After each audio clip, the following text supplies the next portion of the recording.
bakarım kardeşim, gelmediydi çar taraflarıma bakarım o kardeşim. Ey gün efeni yad edüydün çıkarım kardeşim, Gizrin odunla ile fudey akarım o kardeşim.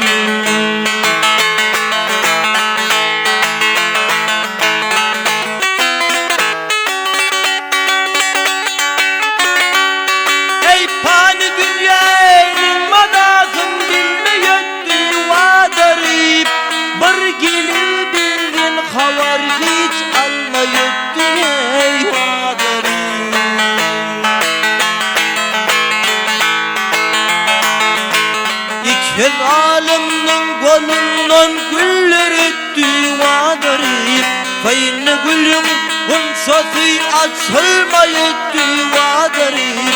Aylasam yalmayı başım nereden taparım o kardeşim.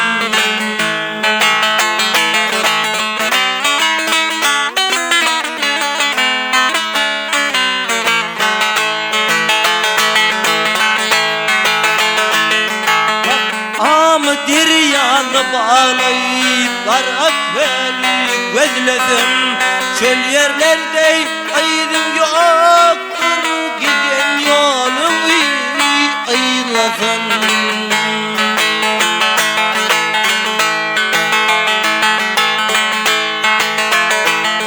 Bak bağlasından ayrı düşüp olmaral deyip olasın. Aylasam yalmayı başım nereden taparım o kardeşim.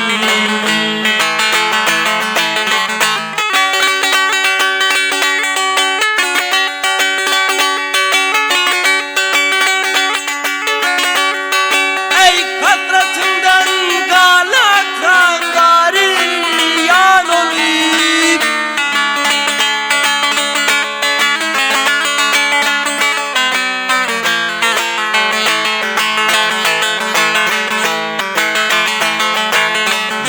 dostum işitil vasfından yan olayım.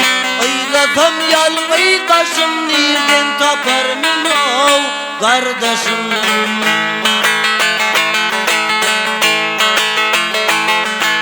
Olmadı bu dünyada der eşhedü anlar ama Allah'ın gülü kanayı merkebidir.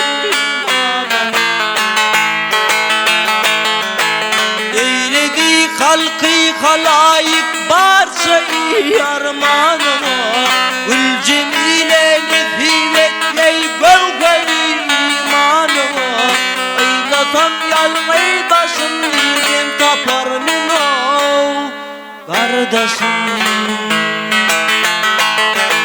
Kardeşim, kardeşim.